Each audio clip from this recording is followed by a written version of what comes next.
So can you give me one of the problems? What were those problem numbers? Was that 14 and 16, I think, from The one I'm section? looking at was problem 12 from Okay, section 5.5, I believe. that's fine. Office hours. So this is section 5.5, number 12. Yes, ma'am. So can you give me a A is 0, -4. down here or over here? Yes, down there. And then 4 and 0. Okay, great. So let me go ahead and pin this. So the first thing to realize is that A has this nice form. Little a, negative b, b, a, where a is, well, 0, right? And b is -4. Do you agree? Yeah. So the nice thing about these particular matrices is that when we are looking to do various things, and here what we're trying to do is figure out the angle of rotation, that we have some great stuff at our disposal. For one thing, the eigenvalues are apparent. The eigenvalues are lambda equals a plus or minus bi. So we've got lambda 1 is 0 plus -4i. So lambda 1 could be -4i. And then lambda 2 is 0 plus a positive 4i, because negative, b is, of course, positive 4. And okay, so we have these nice,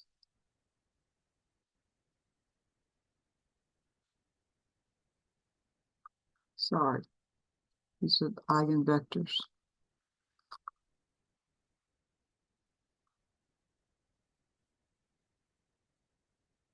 No, these are eigenvalues. My bad. Okay, fine.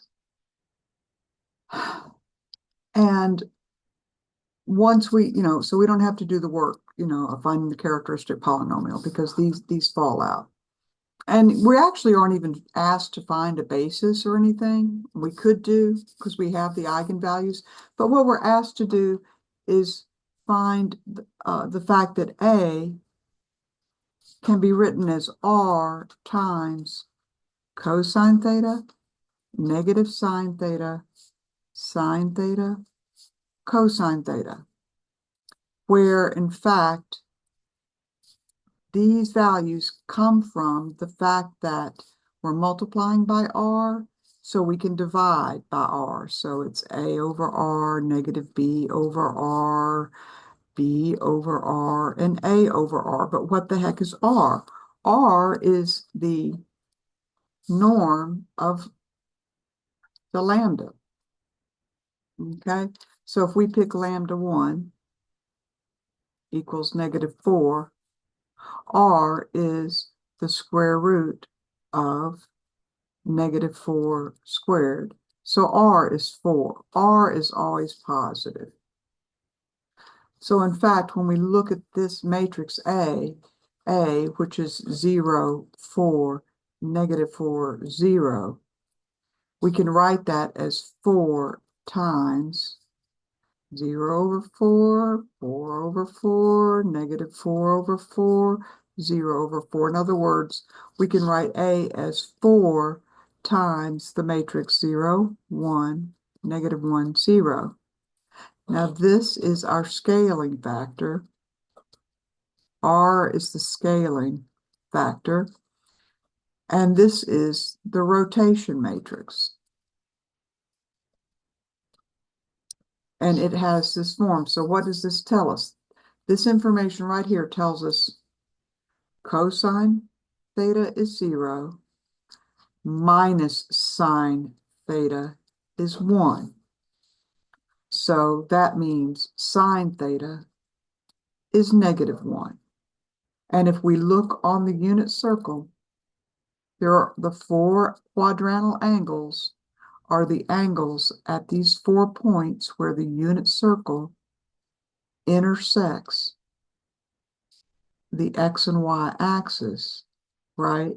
And we know that these coordinates are the cosine theta, comma, sine theta. So this is cosine 0, sine 0, okay? This is cosine pi over 2, sine pi over 2.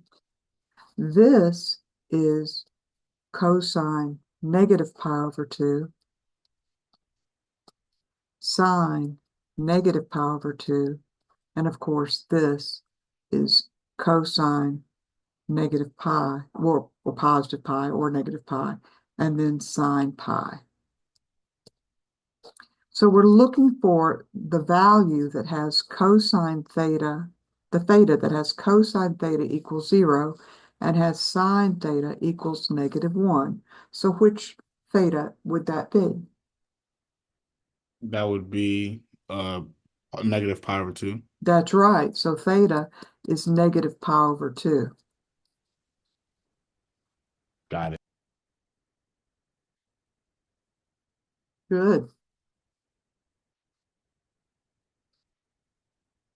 Next question. Thank you. You're very welcome.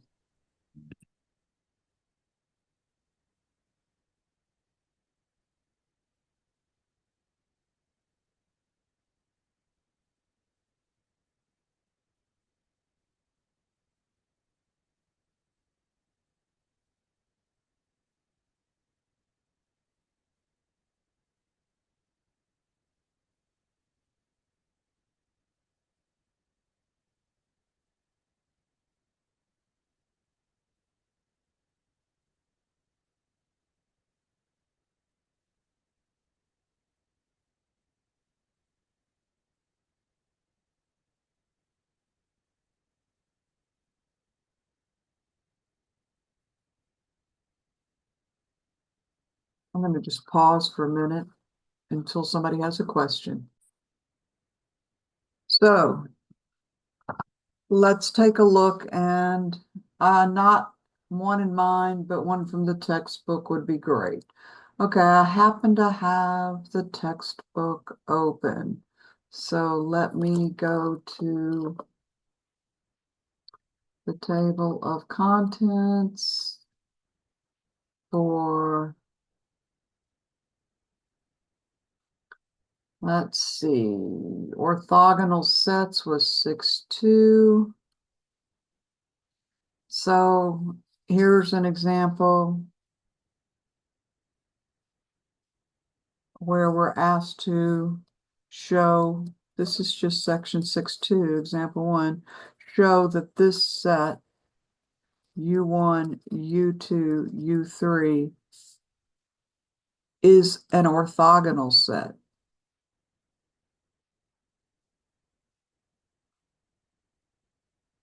Well, we need to know the definition of orthogonal. So here's the definition. A collection of vectors, say U1 dot dot dot to UP, is an orthogonal set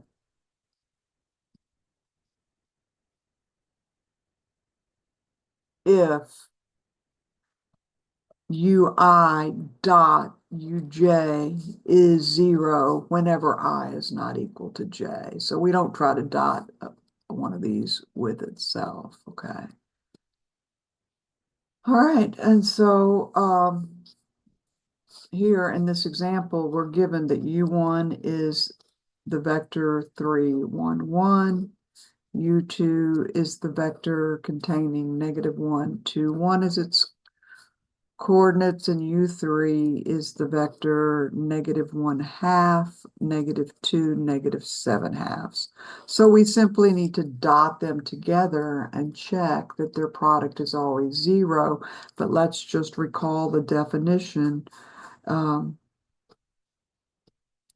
If U and V are in Rn, then U dot V is defined to be U transpose times V, because we can't multiply two column vectors together, generally speaking. But here, we just, make one a row vector, and it works out.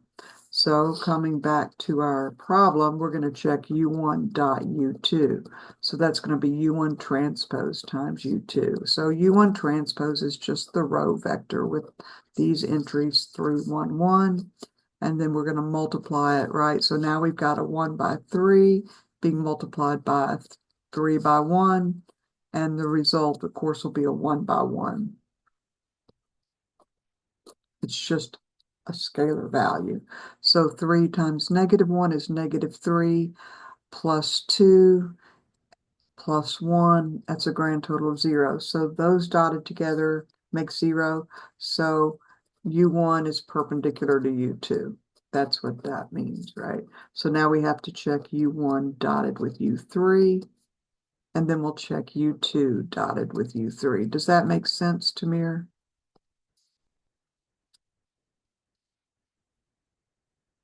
I'm just waiting for the chat to pop up.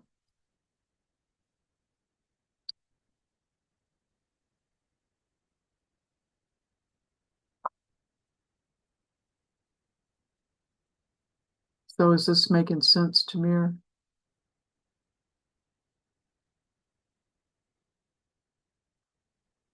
Okay, great. So 3 times -1/2 is -3/2 minus 2 more, so that's -7/2. Am I missing a negative somewhere? Maybe I wrote this down wrong. Let me just double check again. Make sure I wrote this down right. Oh yeah, this is positive. My bad. Yeah, because this turned out to be -14/2, and this is positive. Okay, so -3/2 minus 4 more halves is grand total -7/2 plus 7/2, so that's 0. So U1 is perpendicular to U3, but to really kill it, you gotta also dot U2 with U3. We've got to, check every pair of vectors. They're pairwise orthogonal. Does that make sense? That phrase, pairwise orthogonal. It's like pairwise disjoint, right? We take two at a time, two sets at a time, and check they have an empty intersection. So it's, that's the pairwise part means, you take them two at a time. So the bigger the set, the more work you've got, because it's just 3 vectors, choose 2. 3 choose 2 is 3. We only have 3 multiplications. But if it was 4 vectors and we had to check that it's an orthogonal set, it would be 4 vectors, choose 2 at a time, and that would be 6 multiplications. It grows fairly quickly. So this is +1/2 minus 4. So that's +1/2 minus 8/2 for a grand total of -7/2 plus 7/2. So that cancels out, and that means U2 is orthogonal to U3. And that's the work that needs to be done.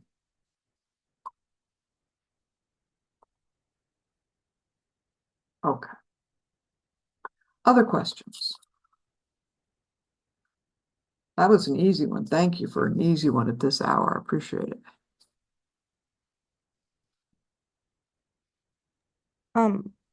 Professor, Yeah, could you give us a few examples of what we could expect like on the test? Like, you're welcome. Aquara, I think that what you want to do is lean in on the My Math Lab problems that were assigned, as well as any do now, do later problems that appeared in the notes.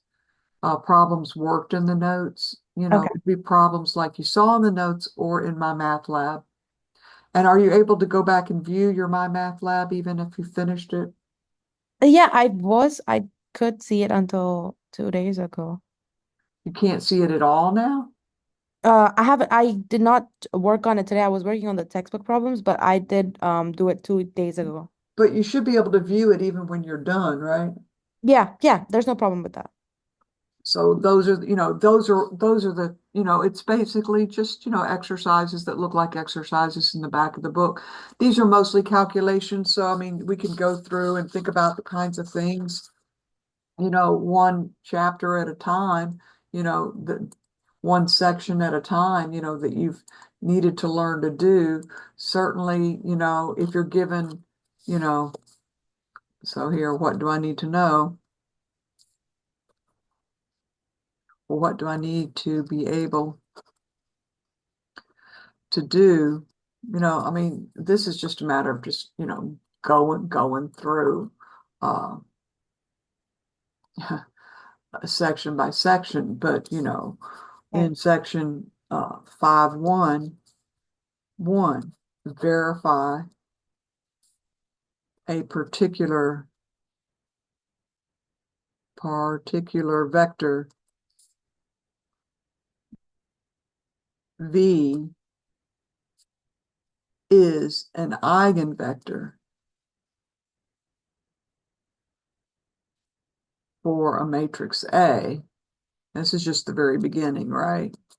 You're given V and you're just going to check it to see that it's an eigenvector for a matrix A and find its corresponding eigenvalue, lambda. Okay, right? Yeah. So, you know what to do, right? Just multiply A times V, right? Yeah, yeah, yeah. That I Right, so you can do that.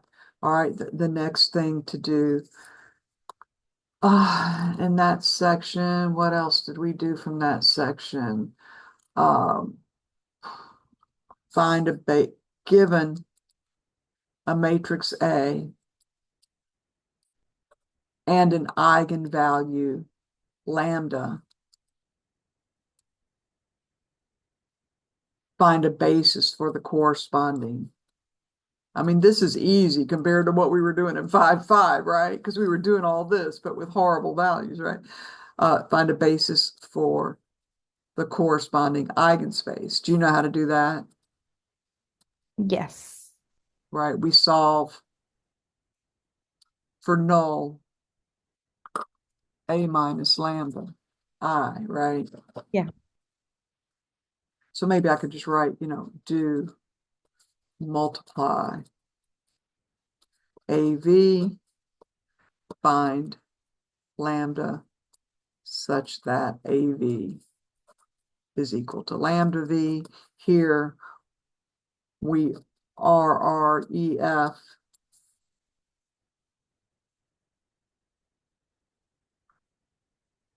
A minus lambda I X equals 0 to find a basis for the null space of A minus lambda I. Now that's when we're given lambda, right? Yeah. So that's, that's nice and easy. You're given lambda. All you got to do is practice what you know about the null space. There are a couple of results that make things easier here. Easy to use. A triangular matrix, right? Either upper triangular or lower triangular, because where are its eigenvalues? On the diagonal.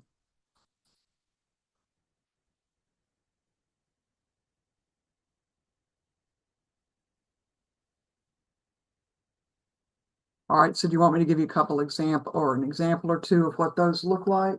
Yes, please. Sure, no problem. So here's an example, you know, an upper triangular, let's say we have 1, -2, 0. Oh, this is lower triangular. Okay, 5. This is a lower triangular because all of the non-zero values are down in this lower triangle. So lambda 1 is 1 and lambda 2 is -2. If it's upper triangular, I'll give you a 3 by 3.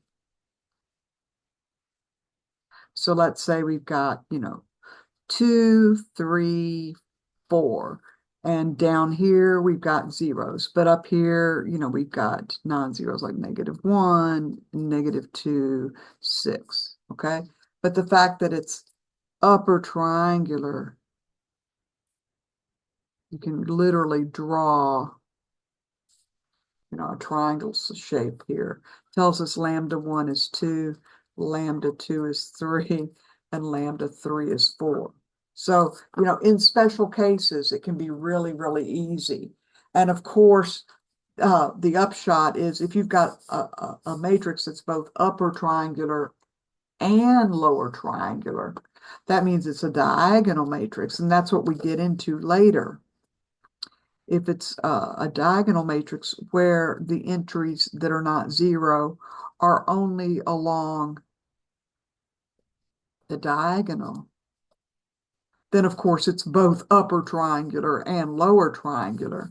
And lambda 1 equals 4, lambda 2 equals 5, and lambda 3 equals -5. So that's a good thing to keep in mind. And we use it later when we do the diagonalization, right? We stick the eigenvalues right on the diagonal, don't we? Yes. Okay, so this is I'm just going through the book, right? Just to try to Witty, what are you doing, my kitties up here? And all right, so then in 5.2, we get into actually having to find the lambda values by doing the work of finding a characteristic equation, right? So in 5.2, oops, don't want that green. Can you see it okay? 'Cause Yeah. I'm trying to both look at the book and what I'm writing here at the same time. Okay, so the characteristic equation, right? So 1, find the characteristic equation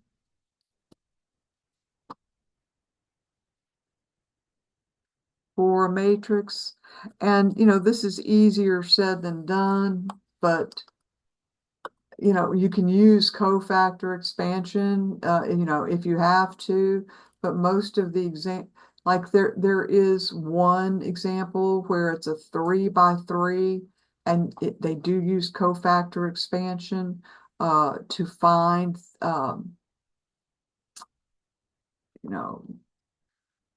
the determinant.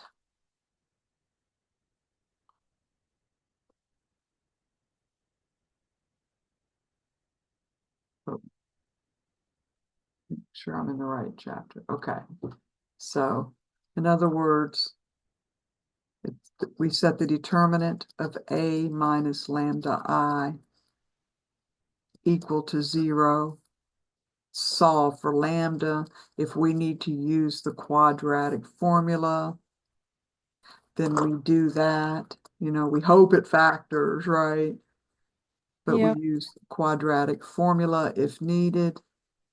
And if you're no good at factoring, then use the quadratic formula and you'll still get integer values for lambda, right? So, but again, this really nice result about triangular and upper triangular, lower triangular, and diagonal matrices makes it much easier if we're going to have to deal with a big matrix like a 4 by 4, a 3 by 3, you pray it's a diagonal or triangular matrix, right? Do you want me to show you an example? Yes, please. If nobody else has it, I feel like I'm holding up. Well, I mean, I'm trying to do a comprehensive, thing here. that would probably help everybody, and I can give folks a little more time than an hour if you really need it. Yeah, Uh, the example would be great. Thank you. Is that okay with everybody? Does anybody object? Okay, so let me give you a couple of examples that are kind of par for the course. Example one, when A is 2 by 2, then we just use our nice little, AD minus BC kind of deal, right? It's not, it's not super deep there. So, but let me just do one of those because we're not always going to have upper triangular, lower triangular, but here we go. So here A is 2, 3, 3, -6, right? So the determinant, well, and then A minus lambda I is 2 minus lambda 3, 3, -6 minus lambda. Does everybody understand that? Do I need to show anything? Does everybody understand? This just means you're just going to subtract lambdas along the diagonal, right? So the determinant of A minus lambda I is, this times this. So it's 2 minus lambda times -6 minus lambda minus this times this. Ooh, they both happen to be positive. Isn't that nice? So what do we have? We've got -12 minus 2 lambda plus 6 lambda for a grand total of plus 4 lambda. Check me, make sure I'm right. Plus lambda squared minus, gosh, that looks like an underscore, minus 9. So we've got a grand total of lambda squared plus 4 lambda. What is this? Minus 21. So now we're going to set this equal to 0 and just factor it. So what is it going to be? Lambda plus 7 and lambda minus 3, right? And then lambda is 3 or -7. Now that's fine. Professor, I just have I'm kind of confused. When we multiply negative lambda and -6, wouldn't it be net positive 6 lambda and not 4? Or did I miss something?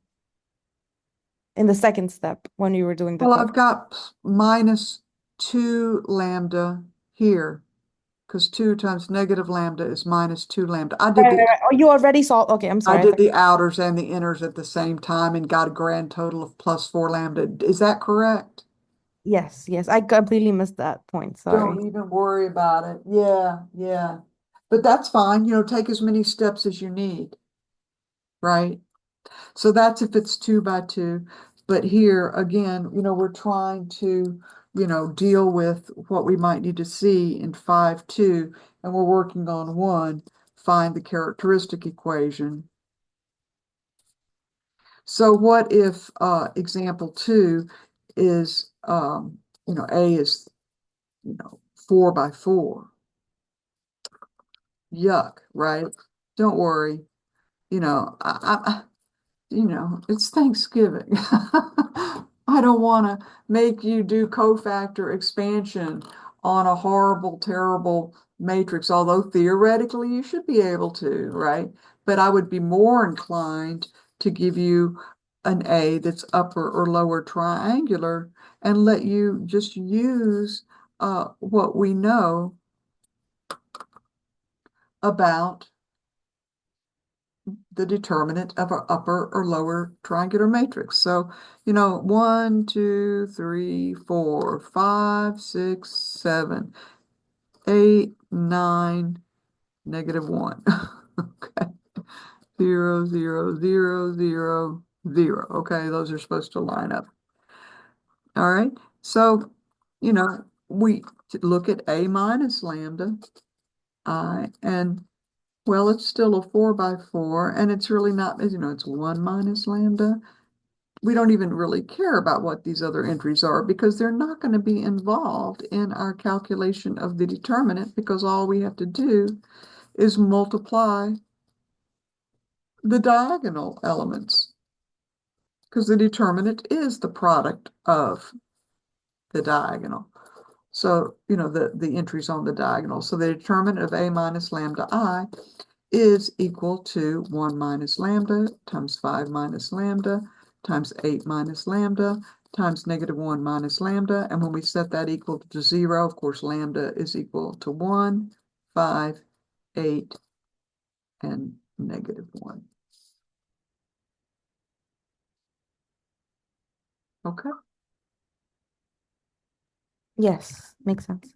sure. And, so,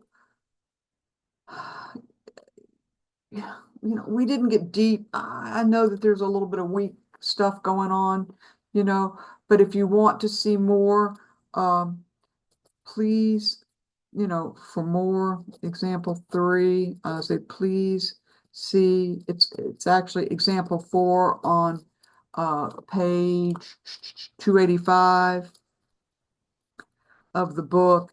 And there's they give the characteristic polynomial, and then they ask you to sort it out. They don't even give you the matrix, they just give you the characteristic polynomial, and it looks like lambda to the 6 minus 4 lambda to the 5th minus 12 lambda to the 4th, and that seems intractable, but it's not really when you realize you can factor out lambda to the 4th, right? And then we're left with lambda squared minus 4 lambda minus 12. And this we can factor. And in fact, lambda to the 4th, what that is lambda, minus 0 to the 4th, isn't it?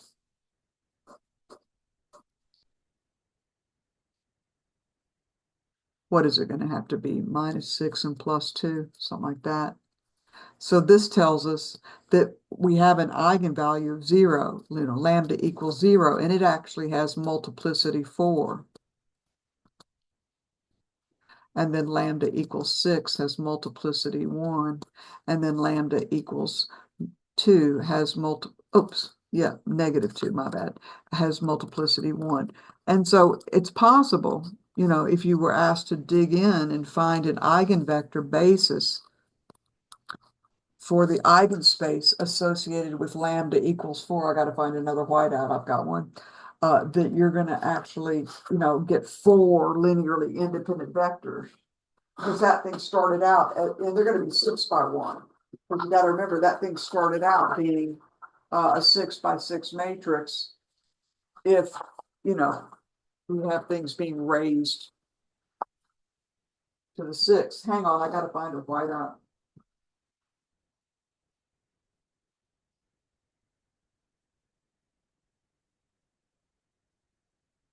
Got it. Got it. Oh. Anyway, my point is I'm not going to do this to you. This is fair game. This is actually really easy. All right, so this is all in 5.2, and 5.2 does introduce this idea of similarity, which becomes important later. It's more of something that we really dig into later, but there's an important theorem. This is still in section 5.2, and that theorem 4 said that, hey, if you've got two similar polynomials, and we talked about, matrices, then they have the same characteristic polynomial, therefore the same eigenvalues. And we kind of dug into this. We proved this, and we talked about this at length. So if n by n matrices A and B are similar, and we can review what that means because you actually do need to know that, then they have the same characteristic polynomial. Hence the same eigenvalues with same multiplicities.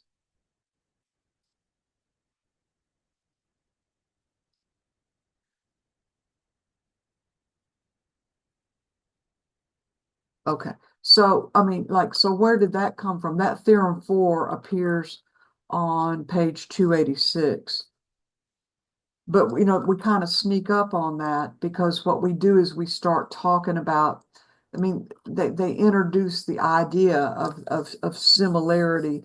And so what's the definition of similar? We need to know that. So A is similar to B. They have to be the same size and they need to be square. They're both n by n matrices. Means, okay, and this is the interesting thing, that A equals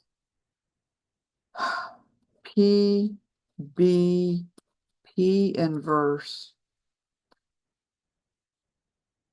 So, I mean, the thing to understand right there is, hey, P's got an inverse. It must have linearly independent columns.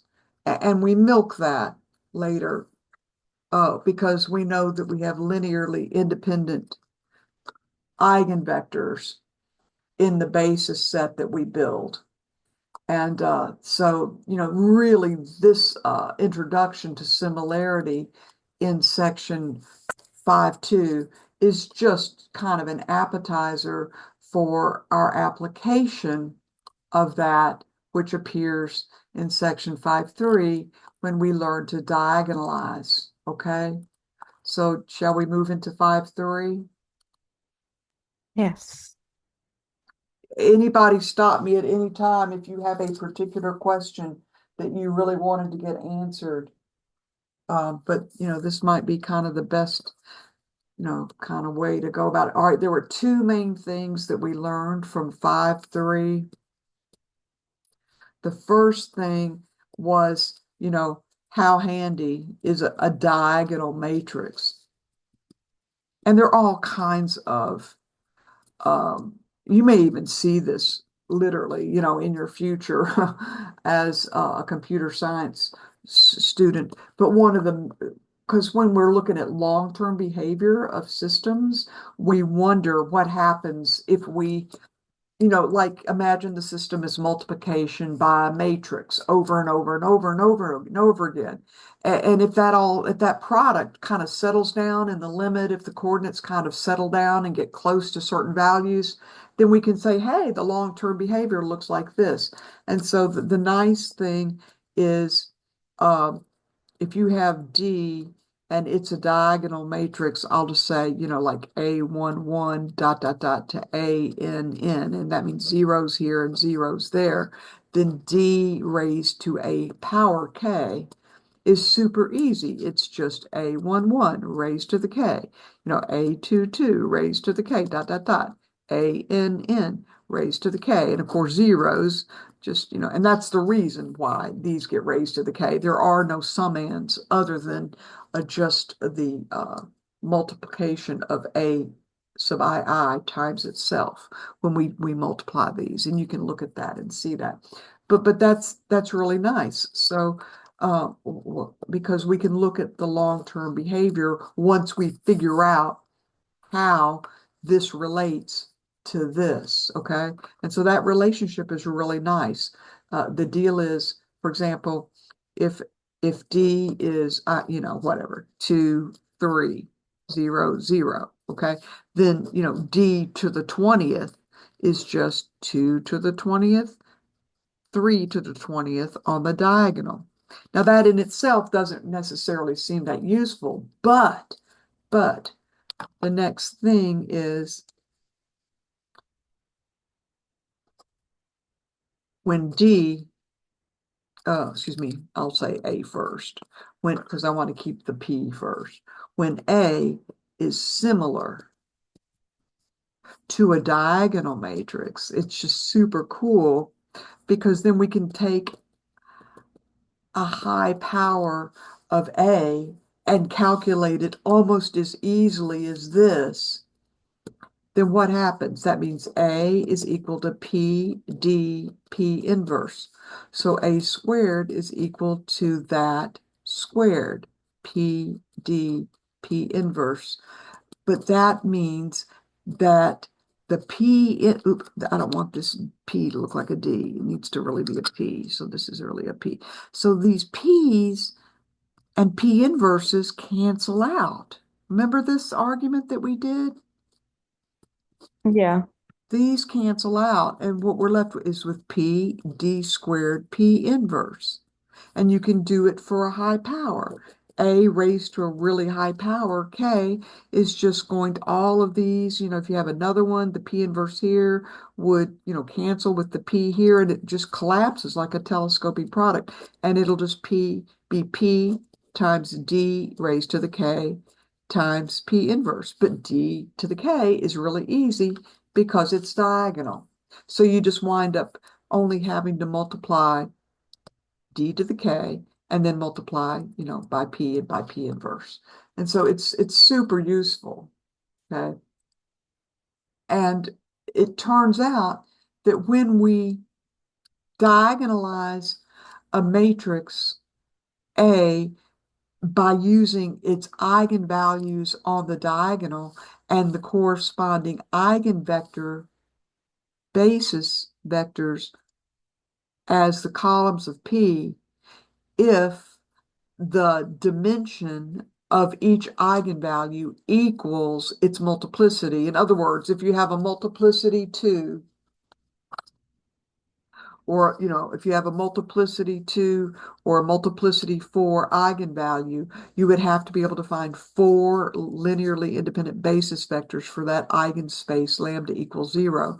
And since the multiplicity of each of these other two eigenvalues is just 1, you would just need to, find the one, A, it's not the, but a single eigenvector for the basis for these eigenvalues. You would have 6 linearly independent eigenvectors then, and you can build the columns of P.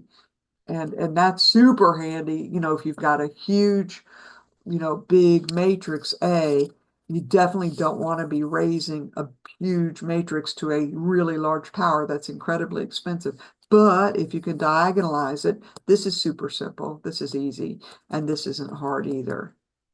So let's get right to diagonalizing a matrix, which is kind of the meat of the matter in 5.3. The third thing that you need to know how to do is diagonalize a matrix. And again, I'm looking at the book, so I'm not seeing whether this is like square.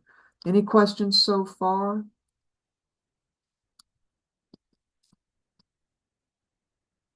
Diagonalize a matrix. Okay, so the process, step 1, find its eigenvalues and their multiplicities.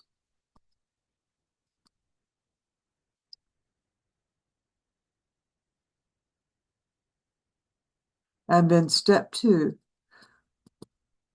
if lambda is an eigenvalue, so for each eigenvalue, right, of multiplicity, let's say m, usually m is 1, but it might be 2 or 3 for us, of multiplicity m, find the basis of the eigenspace corresponding to lambda. And it's sort of an if then else. If you can find m basis vectors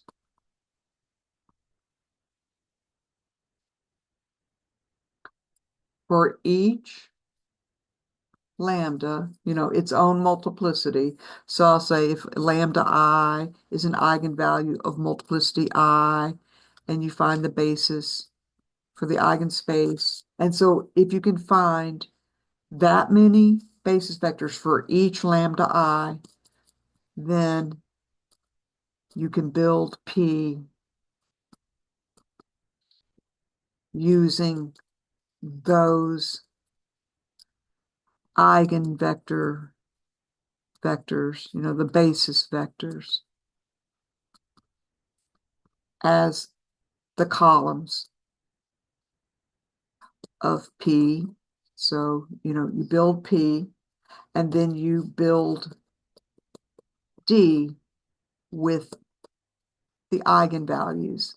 And then everybody remembers that the thing to watch out for is we have to make sure that if we're building P, and this is for, the eigenspace, a vector for lambda 1 here, and let's say it had multiplicity 2, and this is a vector also for lambda 1, then so we're building P, then here where we build D, we have to put lambda 1 here in the first column and lambda 1 here in the second column, and let's say this one is the eigenvector basis for lambda 2 because it has multiplicity 1, then you have to put it in the same column, right? Corresponding columns. Watch out.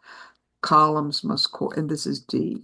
This is P and this is D. So you just have to watch out that when you build P and you build D, the columns in P and D must correspond. Does that make sense? Yes. All right. And then, of course, then you find P inverse as well.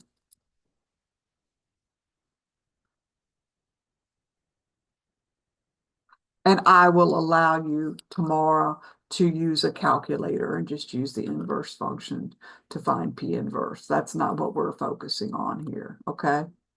But so here's the thing to know, if A has, caution, an eigenvalue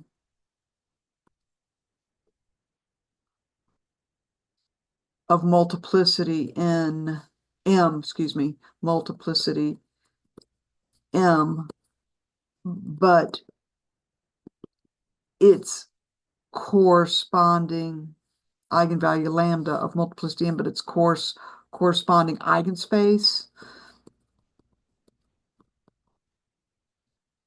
has dimension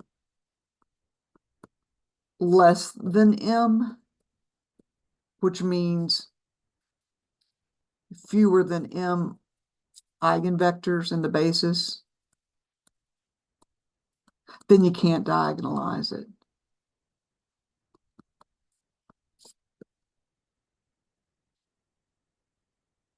And its eigenspace basis.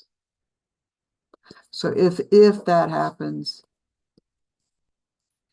so it's an if then, and this is else. Well, maybe I should say it's an if you can find for each, then you can then, okay, so this is the then. So if then else A has an eigenvalue, but it's, doesn't have enough basis vectors. And A is not diagonalizable, and we cannot diagonalize A. So there was, there were various problems where you had to figure out if you could diagonalize A. You just had to check and make sure that you had enough basis vectors so that you could list all of the eigenvalues according to their multiplicities. We're not allowed to, say, well, I've only got one eigenvector for the basis for lambda 1, so how about I just build a 2 by 2, and not put lambda 1 twice. That's not going to work because this product has to be the right size so that when you multiply it together, that you get A. A is equal to P inverse. So it's not like we can just not include some of those because we don't have enough eigenvectors for the basis. Rocky, what's going on? All right. Oh, he's hearing something going on. He's a really good watchdog. He does not bark often. What is it, Rock? Goodness. All right.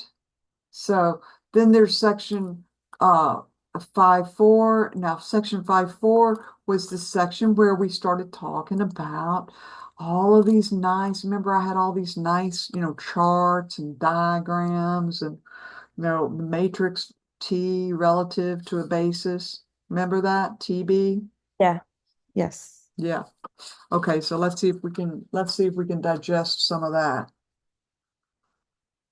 I mean, let's just realize, we've got 7 sections that we have to cover on the test. I can't really give more than, 1 or maybe 2 on a couple of sections that are super important.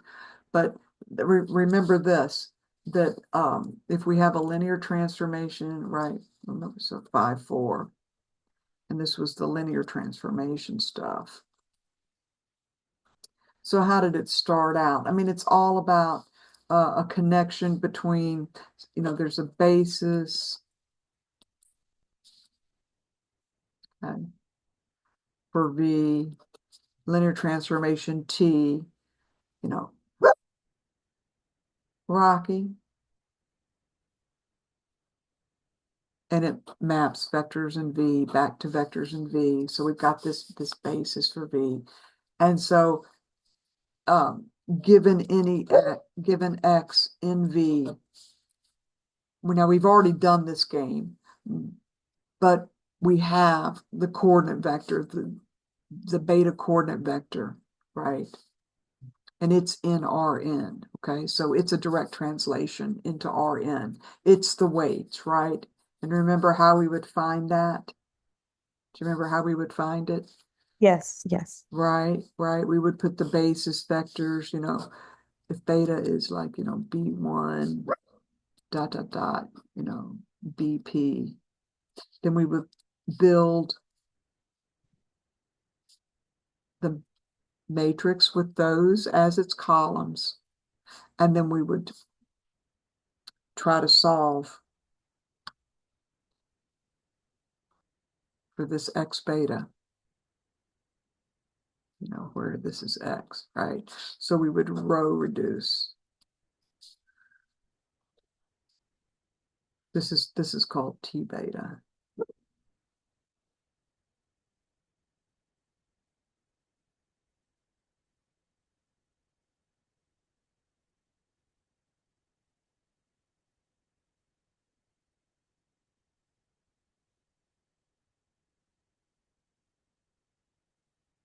All right, so we know how to do that. But the bottom line is eventually we want to find T of X beta, okay? Because the deal is X, it's mapped by T to its image. Now this is all happening up in the vector space V. But if we map X down to its beta coordinates, now suddenly we're playing in Rn. These are just, the coordinate vector is just the weights needed to apply to the basis vectors V. And we also know that T of X lives in V, and it's got a beta coordinate vector down here. And our game was to, oh, I shouldn't call this TB. Sorry, my bad. I'm just gonna, shouldn't call this TB. T of a, I'll just call this, I don't know, a matrix. I don't know. What do we call this matrix? Oh, I'm not sure we even named it. We did, but okay. So then what we are looking for is M equals T beta. Okay. And so how did we find it? Just recall what we did was we built it using as its columns the beta coordinate vectors of the images. See, here's the image under T of a basis vector. We've got a basis for this space. And then we would then translate to the beta coordinates. So it's the image of each basis, but now in beta coordinates.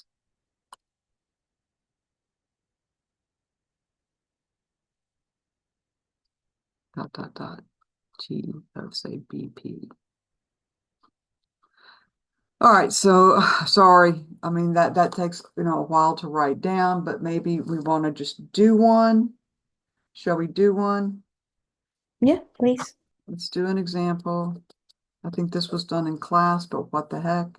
So, we're usually given information about how this works, like, what's really going on with this transformation. So like the first kind of question, we're given that, the basis, the original is, the beta is B1, B2, and we're just told T of B1 is 3B1 minus 2B2.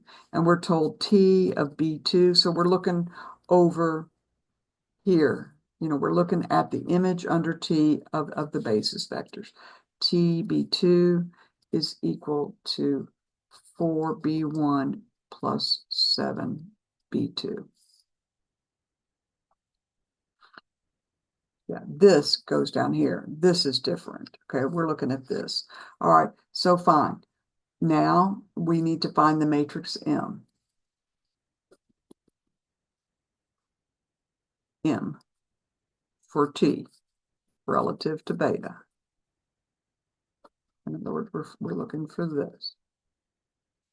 All right, so we have to just understand we're given this information. We're given T of X, right? And in fact, we're given the beta coordinates. They're right here because this is the basis beta. So TB1, like this is the image, but the coordinates are the 3 and the -2. These are the basis vectors, right? So I mean, this is a vector, but TB1 beta is just these two coordinates. So it's 3, -2. And TB2 beta,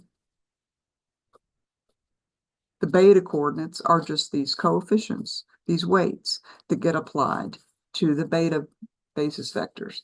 So we just build M using these two, M is just 3, -2, 4, 7. Okay, so that's like the most basic kind of problem that you'll see like this. So there are some polynomial problems, but I just assume maybe not dig into a polynomial problem right now because I'm too tired and I'll screw it up. But for sure, we did talk about those. So I'll just refer you to we did one. We did it really carefully. We did it right. So, my suggestion is that you look at the class notes from section 5.3, 5.4 for another example. So I guess, what do we need to do?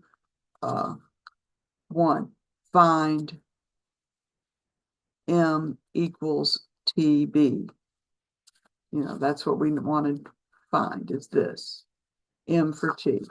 Okay, so do read for one, finding M equals T beta. Read example. What example was it? It was example 3. If you have time to do that, that's a good one to read. And that's page 299 for a polynomial example.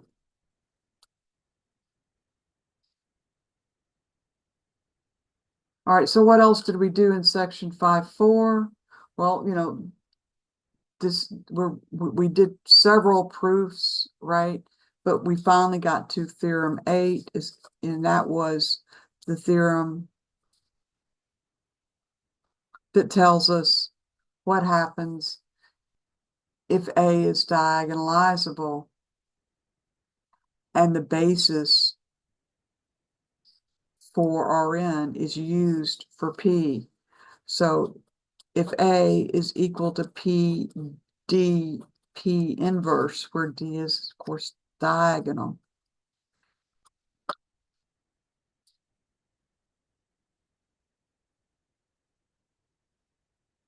And these are all n by n.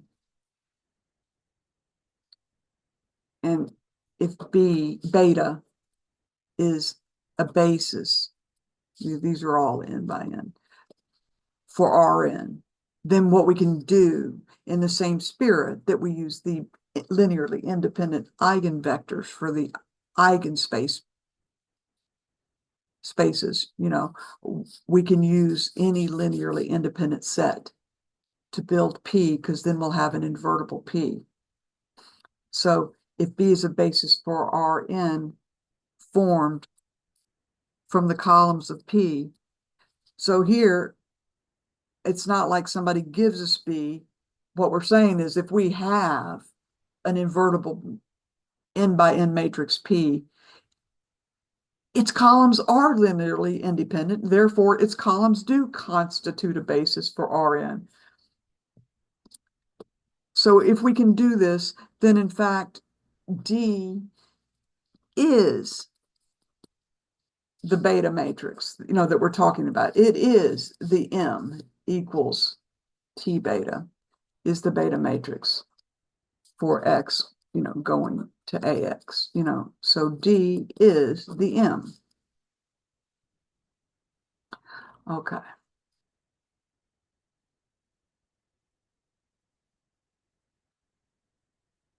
So, and then, oh my gosh, okay. So then we used similarity, and we talked about how, and you had several homework problems on this. So 3 was to use similarity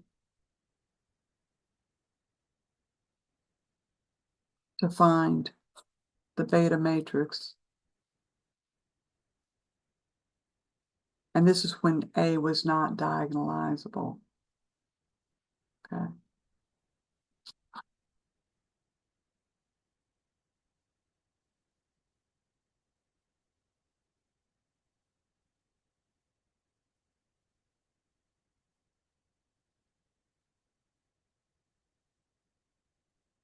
But the idea is you're given a basis beta, so you just use it.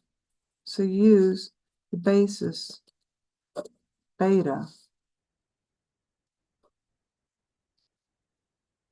to construct P. Okay. And so, P would be the basis vectors from beta, however many there are. And then AP would be something. And then P inverse AP would be something. This is the beta matrix. It's the P inverse AP, where we just grab the vectors in the beta basis to build P.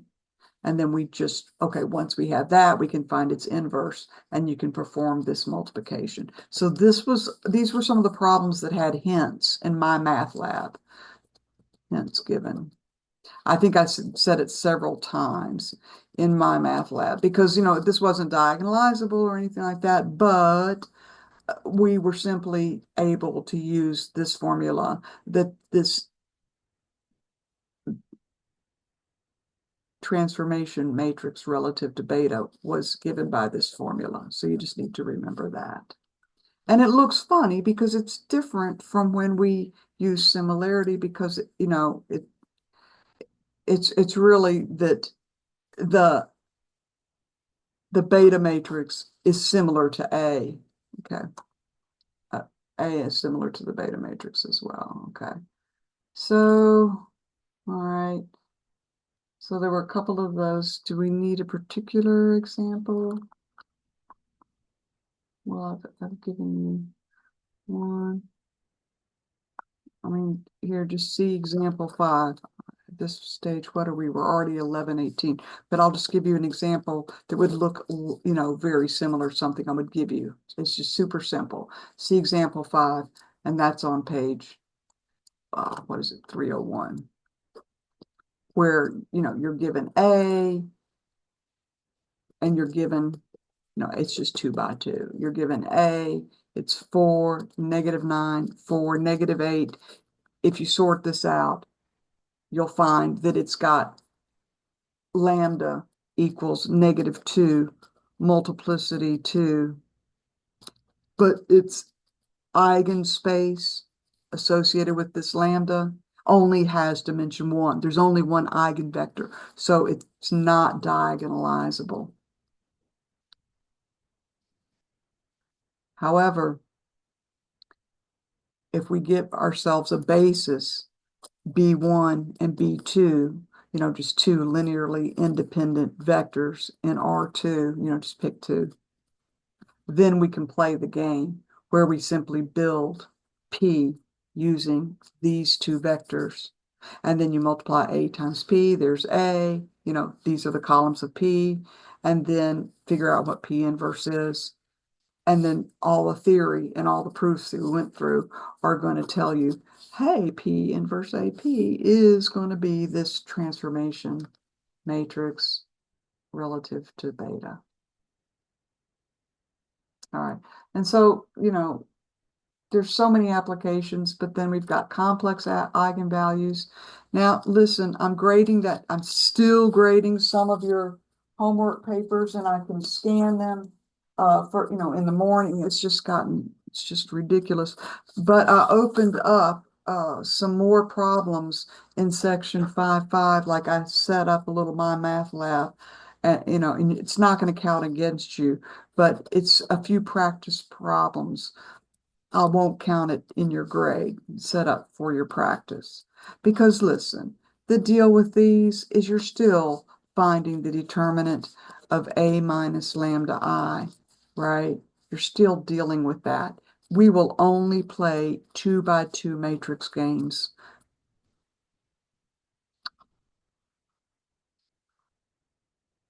When we have complex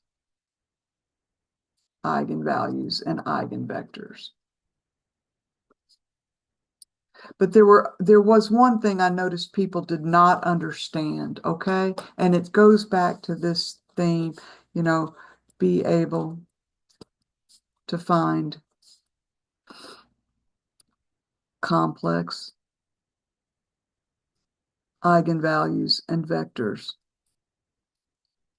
People were doing pretty well with that, but there's something that you need to know because it's easy to make a little error with the arithmetic when you're playing these games. It's the minus signs and all that. So just do check. In other words, if you have found a lambda 1, then multiply your matrix A times V1, and then multiply lambda 1 times V1, where, this is the eigenvalue. And of course, V1 is its eigenvector for its basis. There's lots of ways to write these, but just, perform this multiplication and check that they're equal. Check these products are equal.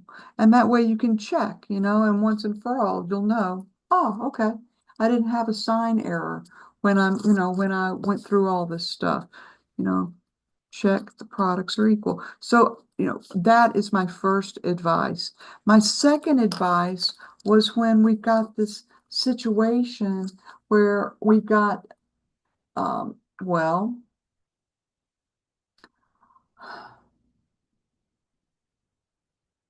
we want to find out what's going on the inside, right? We kind of had this whole big long thing where we were kind of, trying to finally write A equals P, C, P inverse. Now, okay, C was not diagonal, but C was special, where C had this format, okay? It looks like some little value here, some little value here, a negative value B here, and then just B there. See, and that's special, okay? It's not diagonal, but it is special. And then, you know, and the specialness comes from the fact that this is a rotation, because this turns out to be cosine theta minus sine theta, cosine theta, which is a rotation of theta counterclockwise. You know, we always open counterclockwise. So there's a reason why we want to do this, okay? And, you know, we snuck up on this too. There's actually a problem right before this. But this, if you look at example 7, please, there was one thing people did wrong, and I want to sort it out. The way that we find P, well, for one thing,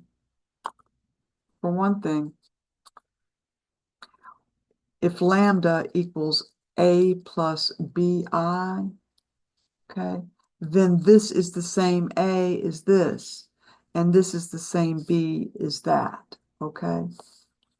P is where people screwed up. It's the real coefficients of the real component of the vector V, and it's the real coefficients of the imaginary component of an eigenvector V. It's associated with lambda or corresponding with lambda. Okay, so let me just give you an example so that you can get this, you know, right. You know, if A looks like, say, negative, I say 0.5, negative 0.6. I think we even did this one in class. This is the one that we really worked on over 2 days. And we're given that lambda equals 0.A minus 0.6i, and that V1 is this complex eigenvector. And you've got enough experience finding, because you did several. Okay, so once we have that, the translation of this to P is where people screwed up. Let me check my camera. Okay, so this is where we want to be careful, because people were putting imaginary values, okay? And this is real. This is real values in this matrix P, okay? All right, so how do we get it? Well, V1 can be separated into the sum of two vectors. See, this is 5 plus 0i. So this could be -2, 5, plus the coefficients here, -4, 0, times I, right? We don't take the I. We just take this. This is the real coefficients from the real components of these two complex numbers. You know, it's in C2, okay? So we got two coordinates, and they're both complex. And this vector right here, -4, 0, is the real components, the real coefficients from the imaginary component. We don't include the I, okay? So that was the big mistake people are making. So P is just -2, 5, -4, 0, okay? And then, you know, you can see, you build it from this, because this is our A. If we're going to use minus 0.6, then B is minus 0.6. A is 0.8. So we build C using A, which is 0.8, minus B. Well, if B is -0.6, then minus B is 0.6. B, well, that's minus 0.6. And A, 0.8. So already we've got the P and the C, and it's real easy to find P inverse. I mean, everybody in here knows how to find P inverse. So once you found and you can check it, you can multiply it together and make sure you get A. So this was one that I've noticed people are having a hard time with. Oh my gosh, it's 11:30. Is anybody even still here? I'm here. God. it. All right. So that, and then there was the rotation problem. It was also in 5.5. This will be the last thing I do from 5.5. Okay. So the rotation problem, and that's to recognize when A can be viewed as a scaled rotation. In other words, rotate first and then scale by R. The mistake that some rotate first, by theta. The mistake that some people were making was thinking that somehow R could be negative. That never is the case.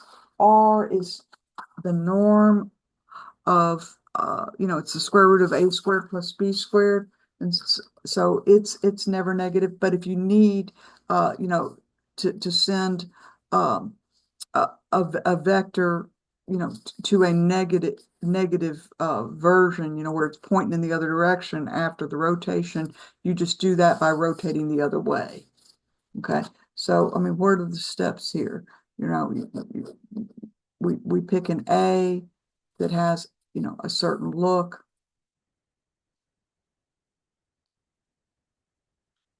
And how are we going to even recognize, when this is going to happen? When A looks like A, negative B, B, A. Again, this means that an eigenvalue is going to have the form A plus or minus BI. This implies that. And that's what's so beautiful. R is the square root of A squared plus B squared, which of course is the norm of lambda. It's actually how long that is. So we just factor. They call it C, but you factor A as follows. It's R times A over R minus B over R, B over R, A over R. And you just have to be careful because this is cosine theta minus sine theta.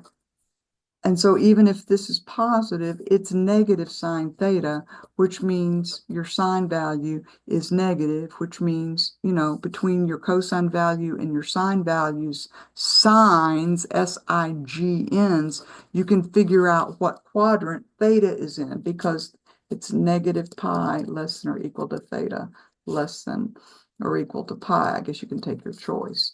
If it's pi, you could call it negative pi or pi. It's usually considered polite to call it pi if you can. But the deal is, remember, in the first quadrant, right? It's all students take calculus, remember?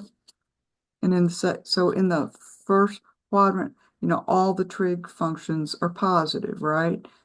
Sine theta is positive, cosine theta is positive. Here, because it's adjacent,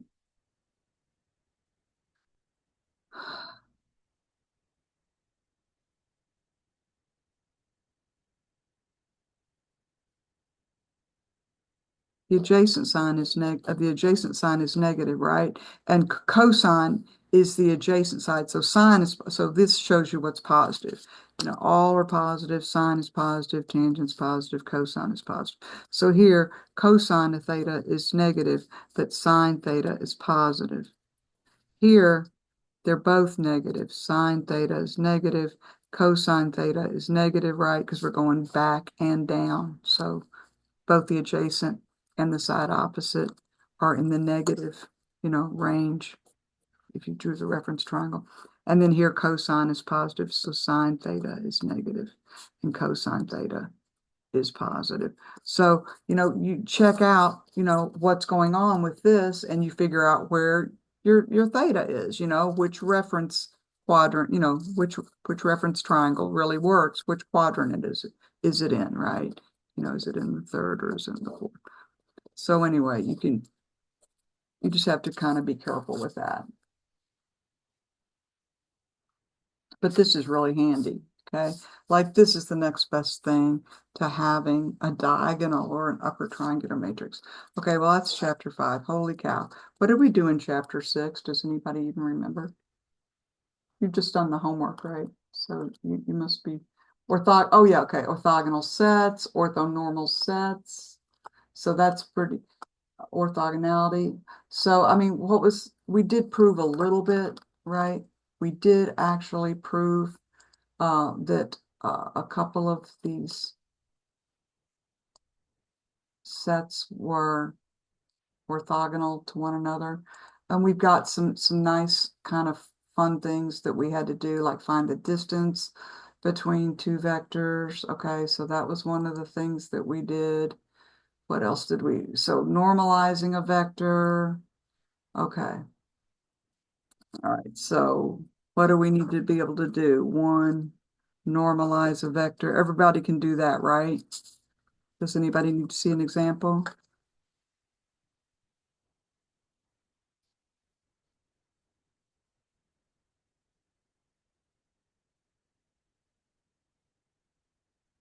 Right?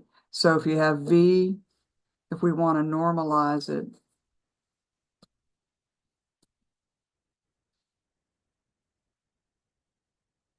but we just take V divided by its length, and that makes it, it makes a unit vector in the same direction as V. Is anybody still here? Yes. Yes.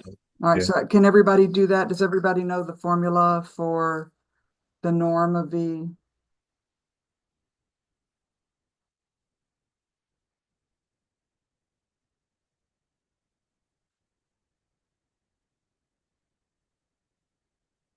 The sum of the squares of the components, so A1 squared plus A2 squared plus dot dot dot plus AN squared. It's it's the distance formula, folks, where V is, A1, A2, dot dot dot, AN, okay?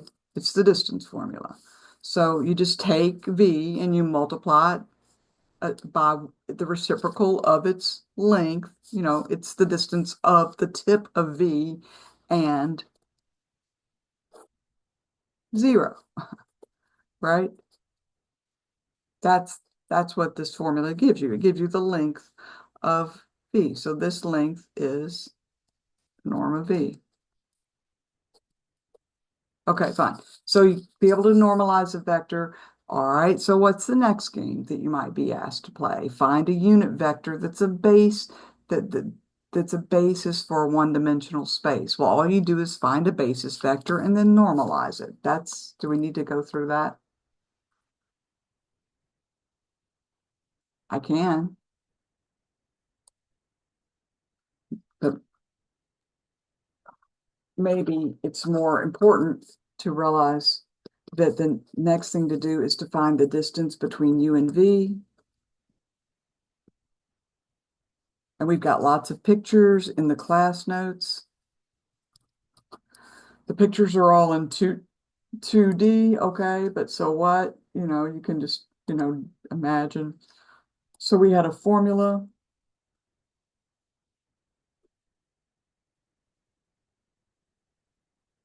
The distance between U and V was the length of U minus V. So check out the picture in class notes.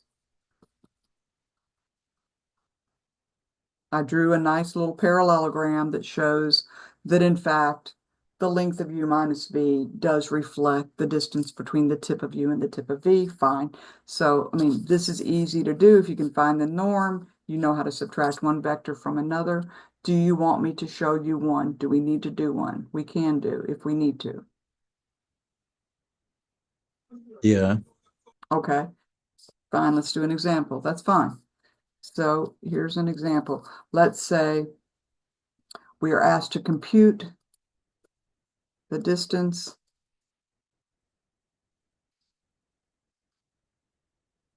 between, u equals, I don't know, 2, 3, and v equals 5, -4. Oh, that's going to be ugly. 5, -6. That might still be ugly, but anyway, whatever. Okay, so we just write it as a vector. V in your solution. V, you can write it as a vector. This formula tells us, A, we're going to take u minus v and then find that length. So u minus v is, 2 minus 5 for the first coordinate, 3 minus -6 for the second coordinate. So we've got -3 and 9 as the coordinates of u minus v. So that's step 1 is to find u minus v. And then step 2 is to normalize, to not normalize it, but to find its length. Oh, well, its length is the square root of the squares of its coordinates. So it's -3 squared plus 9 squared. So what is this? The square root of 9 plus 81. Ugh. So it's the square root of 90. And I don't think that this is so just leave it as square root of 90. All right. 3, we already did this. Determine if a set of vectors is orthogonal.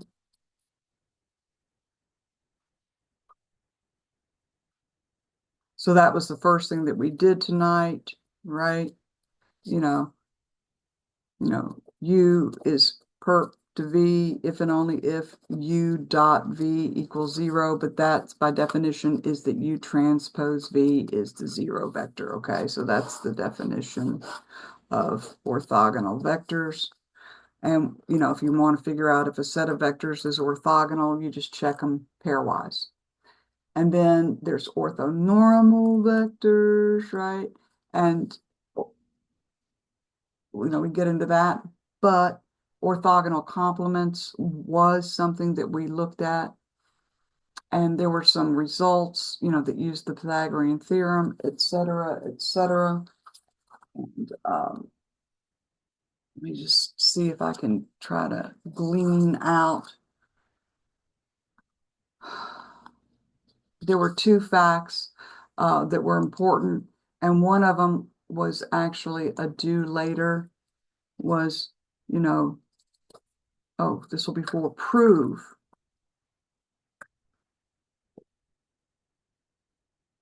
given a subspace W of a vector space V, prove W perp is a subspace of V. And then we need the definition, right? If W is a subspace of V, then does anybody know the definition of the W perp?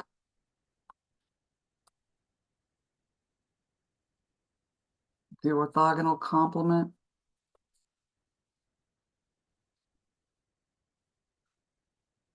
Then the set of all vectors Z in V that satisfy X dot Z equals 0 for every X in W. In other words, these are the vectors that Z in the bigger space V that are orthogonal to every vector for every X in W is called W perp, the orthogonal complement. It's a set of all vectors that are orthogonal to all of W. Okay, so this is the orthogonal complement of W. All right, and so there were some things that you wanted to do. You wanted to prove that the orthogonal complement is a subspace of V. It's not hard to do. We walked through this in class. So, you know, that might be an easy proof, okay?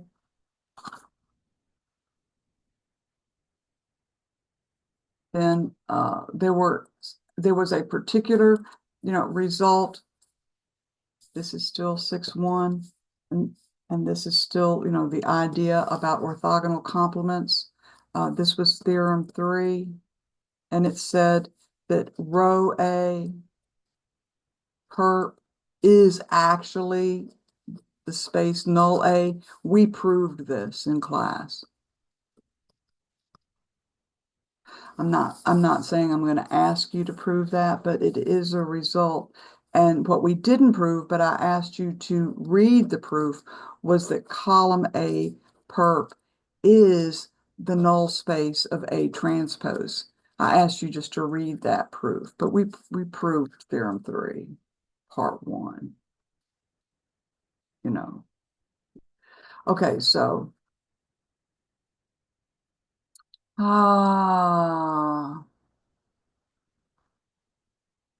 so basically, figure out, I mean, it's really, it's pretty basic stuff. Figure out if, two vectors are orthogonal. And we also, there was a picture from when, what was it? I'm trying to think of, there was a diagram that I drew for you. Maybe it's from 6-2 about,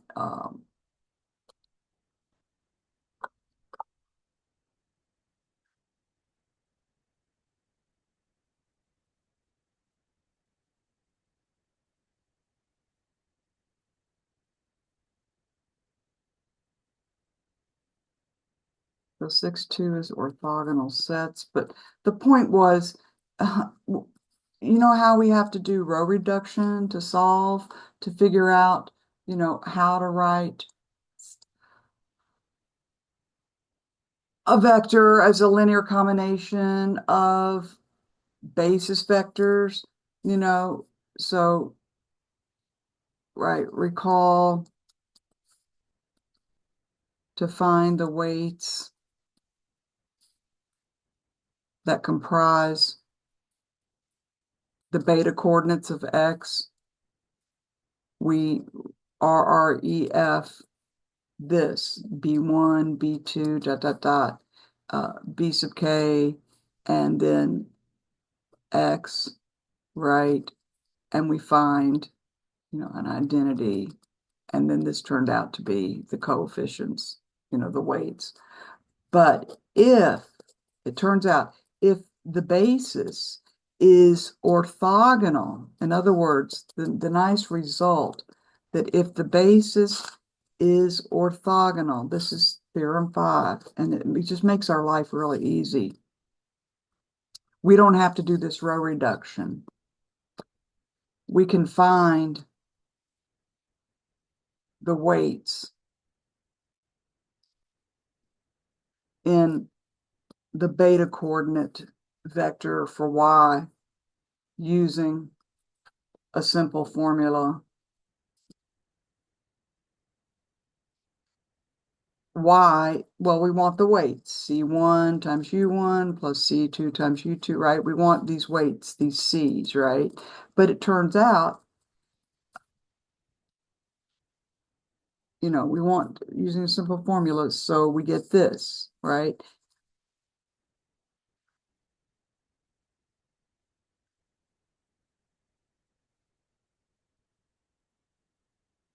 For the weights,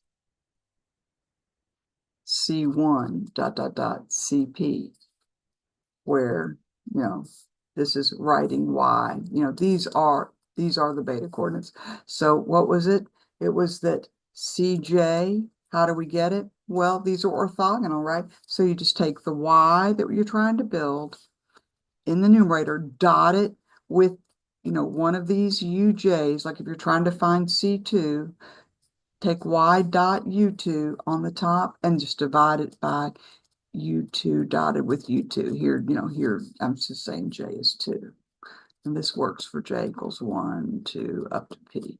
So it's really nice. You can easily find the beta coordinate vector of Y if your beta is an orthogonal basis. Okay, so do we need to do one of those?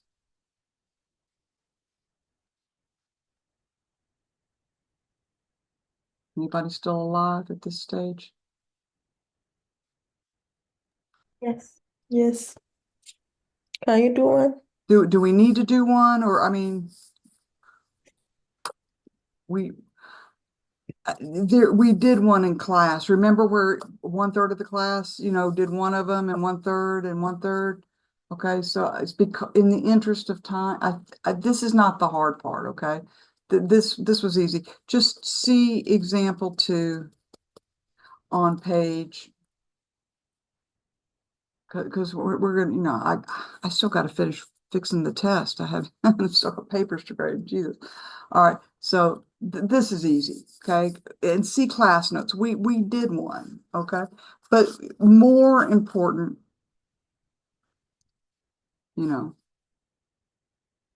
so, and that's for one. One is to find the beta coordinates when beta is an orthogonal basis, for Y. Okay, this is super easy. Not quite as easy, and hence I want to move on to it, is the idea of this orthogonal projection that Y hat can be considered to be the projection onto a line L of Y. And the way we find it is we dot Y with U, divide by U dot U, and then multiply by U, where U is any vector on line L. It turns out it doesn't matter which vector you pick. The projection of Y onto this line L. Here's Y. Shine a light down. This is orthogonal. This piece right here is the projection. This is the Y hat. And then the Z part is just this component. So Y turns out to equal Y hat plus Z. And these two, Y hat is just any, piece of this line L. Y hat is orthogonal to Z. This is a right angle. So Y hat is orthogonal to Z. So this is called the orthogonal projection of Y onto a line L, and we can write Y as this sum. And in fact, we define Z to equal, just subtract Y hat from both sides, Y minus Y hat. But this is the formula for Y hat, the orthogonal projection of Y onto U, where U is some part of a line L. All right, let's do one of these.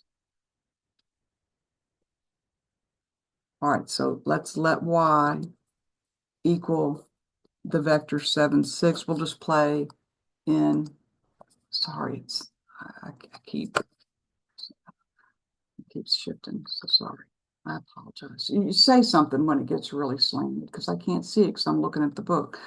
Let Y equal this vector, and here's our U that we're going to project onto. It's 4, 2. Find the orthogonal projection. And you might be saying, well, gosh, why do I even care?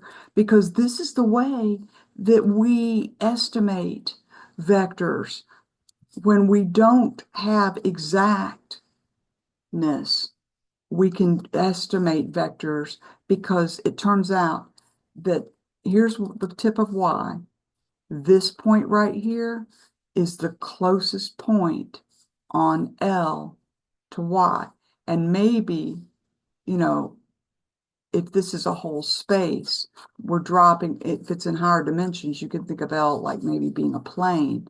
We're finding the dot, the point in the plane that Y is actually closest to. Z is going to be the shortest distance between this vector Y, namely this point, and this line L. But if you think about it in higher dimensions, it gives us a way to estimate Y by finding these points down here in this space that are closest to Y.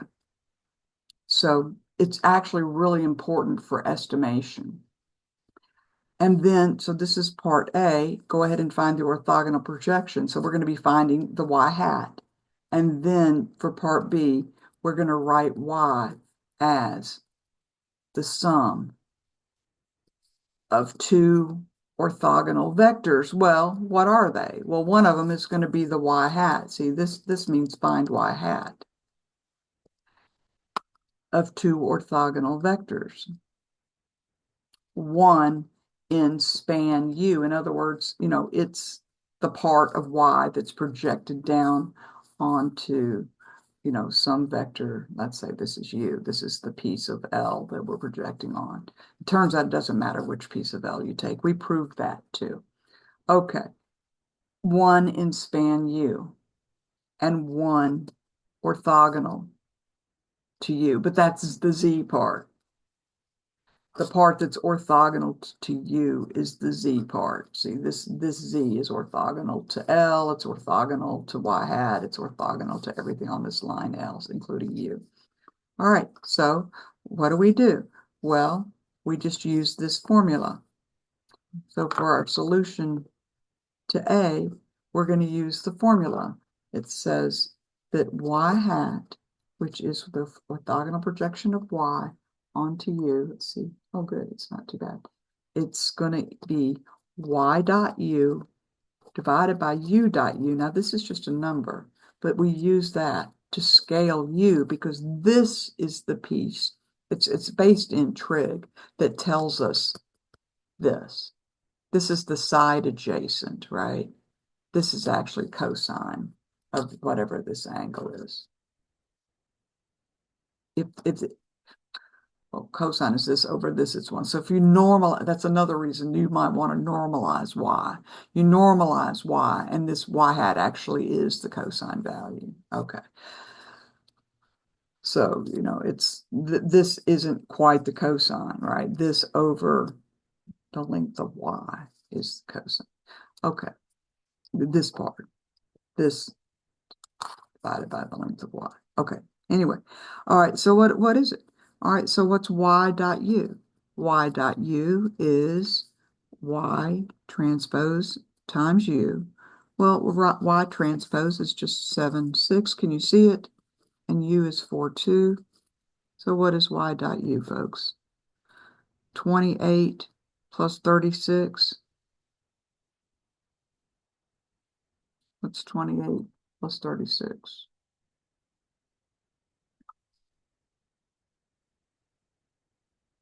64. And then what's U dot U? U dot U is U transpose times U. Is anybody here? Yes. Yeah. All right, well, so what's U transpose times U? What's U dot U? You tell me. 16 and 4. 16 plus, so what is it, 20?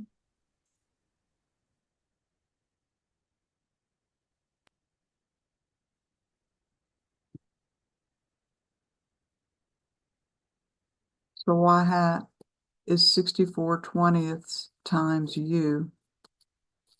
What is 64 over 20? Let's see, what's the biggest common factor? 4. So what is this, 8/5 times 4, 2? So what does this turn out to be? Is that right? Did I do that right? Yeah. 16 plus 4 is 20. Is this 28 plus 36? Yeah, that really is 64. Oh, this is hard. Ah, oh, I just like my elbow just Totally. Like, wow, check this out. That was my elbow. Okay. Anyway, so 8/5. Oh God. Oh, wait a minute. So this is 32/5. And this is what? 16/5? Okay, so that's y hat. And now we're supposed to find z. But z is going to be y minus y hat. So for our solution to part B, just realize z is y minus y hat. I mean, this is kind of a GAC attack, right? Y minus y hat is, well, let's see how many fifths is. Y is 7, which is 35/5. 6 is 30/5. I'm just doing it like that, so it'll be easier. Minus 32/5, 16/5, right? So Z is what we're solving for here. 35 minus 32 is 3/5, and 30 minus 16 is 14/5. So finally, for our final answer, we're asked to write y as the sum. So it's going to be y hat plus z. So B, final solution. Y equals y hat plus z. So y is equal to y hat, which was 32/5, 16/5, plus 3/5, 14/5. And you can check it, right? 35/5 is 7, and 30/5 is 6. So we really do get y back. Okay, so that's one thing that we need to be able to do. But gotta understand, folks, when we get into the method of least squares, the real reason for this, I mean, this is just practice, learning how to find the point in a space that's closest to a point. And that, that's what we're doing. That's why we learned. And so here's the thing to notice. The distance from y minus y hat is the shortest distance between the vector y, viewed as a point, and the line L, which was the span of u. And that turns out to matter.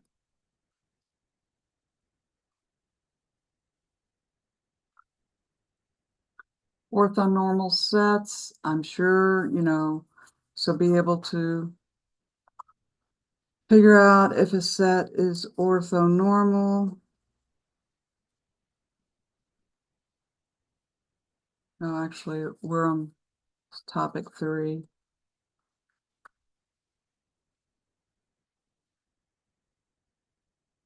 Basically, you just, check 2 things. Check u dot v equals 0 for all pairs u and v where u was not the same as v, and then 2, check that the norm of u equals 1 for all u in the set. Okay, so I'm not gonna, we don't need to do that. But it's interesting to realize that our standard basis for R2, R3, R4, Rn, our standard basis sets are orthonormal sets, folks.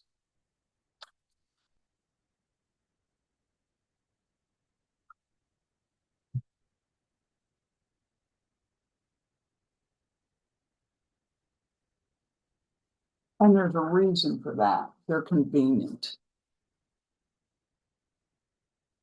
Finally, it turns out that if a matrix has orthonormal columns, then you can multiply its transpose matrix times it, and you'll get the identity. If you, and this doesn't even have to be square. is an M by N matrix with orthonormal columns,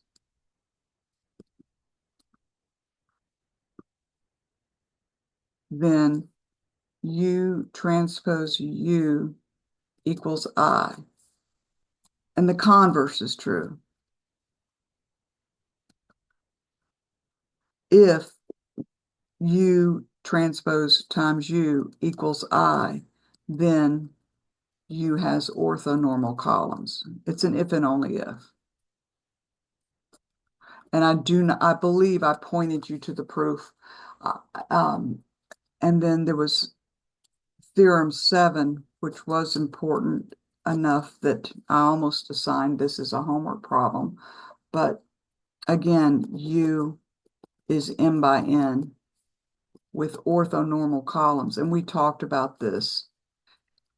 Multiplication by U preserves a bunch of stuff. It preserves lengths. It preserves orthogonality. And it preserves, well, it preserves dot products. So there were 3 results. That if you take the norm of what you get after you multiply U times X, it's going to be the same length as X. So multiplication by U, where U has orthonormal columns. It doesn't even have to be square, folks. All it has to do is have orthonormal columns. We're not saying it's invertible, okay? If it's not square, it's not invertible. Now, if it is square and it has orthonormal columns, it is invertible and something super nice happens. And that's the last result we're going to talk about. But if U has orthonormal columns, multiplication by U preserves a bunch of stuff. It preserves lengths.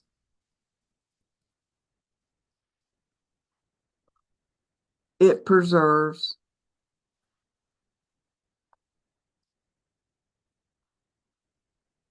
dot products. If you just take UX and dot UX with UY, that's the same thing as X dot Y. So it preserves inner products. Preserves inner products. But you have to multiply them both by U. And then it preserves orthogonality. Ux dot uy is 0 if and only if x dot y is 0. So it preserves orthogonality. Preserves. And these are all really important properties. So that means that gives us another reason why we want orthonormal columns, because then we can act on vectors in the space by multiplication by this kind of matrix, and we get really, really nice results that we can kind of count on. We can count on certain things not to change. And finally, and this was the extra page of notes that I added to our last lecture, finally, if U has orthonormal columns and is square,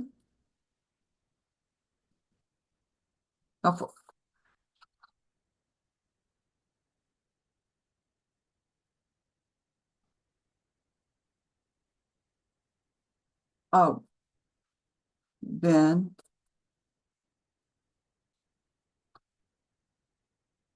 U is invertible.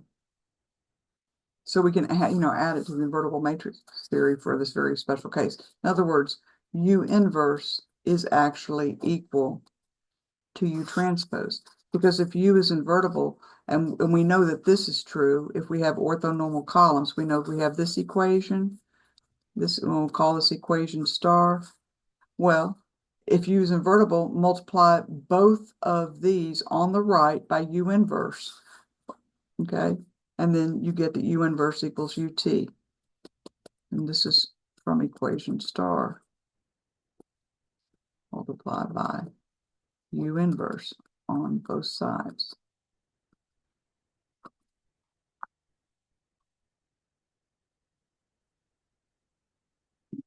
Why do we care? Well, we love an invertible matrix. We love an invertible matrix. And other things happen too.